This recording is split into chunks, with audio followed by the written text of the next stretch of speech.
A heart tainted with selfishness contributes to pollution in the world. A soul fragrant with virtues contributes to purity around. Purity prepares the soul for love, and love confirms the soul in purity.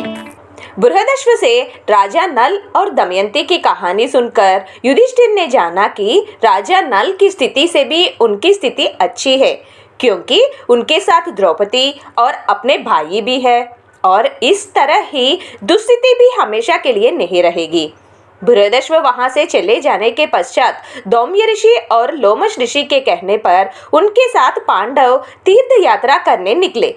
Naimisharanya, Prayag, गया इत्यादि यात्रा कर पांडव दौम्य और लोमश ऋषि के साथ अगस्त्य ऋषि के आश्रम परिसर पहुंचे।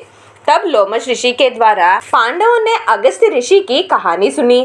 कई साल पहले उस आश्रम में अगस्त्य ऋषि रहते थे। एक दिन उन्होंने अपने आश्रम परिसर एक गड्ढे में अपने पितरों को उल्टे सिर लटकते देखकर उन्हें कारण पूछा। तब पितृगण ने कहा कि अगस्त्य ऋषि को पुत्र होने पर उन्हें उस नरक से छुटकारा मिलेगा और अगस्त्य ऋषि को भी सद्गति मिलेगी। पितृगण की बातें सुनकर अगस्त्य ऋषि ने विवाह करने का निश्चय किया, लेकिन वह किसी भी स्त्री को नहीं जानने से वह उस देश के राजा के पास जाकर पुत्रोत्पत्ति की इच्छा से राजकुमारी लोपामुद्रा से उनका विवाह करने को कहा। ऋषि की बातें सुनकर राजा के होश उड़ गए। वे ना तो ऋषि के निर्णय का अस्वीकार कर सके और ना कन्या देने का साहस, क्योंकि महातेजस्वी अगस्त्य ऋषि क्रोधित होकर उन्हें और उनके राज्य को भी भस्म कर सकते हैं, और सुकुमारी राजकुमारी लोपामुद्रा का विवाह अगस्त्य ऋषि से कर वन में नहीं भेज सकते। इस विषय को लेकर जब राजा चिंतित थे तो राज्य और प्रजा का हित चाहने वाली लोपामुद्रा ने अगस्त्य ऋषि से विवाह करने के लिए वह तैयार रहने की बात राजा को स्पष्ट किया। दुखित मन से राजा ने अगस्त्य ऋषि और लोपामुद्रा का विवाह किया, और लोपामुद्रा ने मृगचर्म धारण कर अगस्त्य ऋषि के साथ वन में चले गई।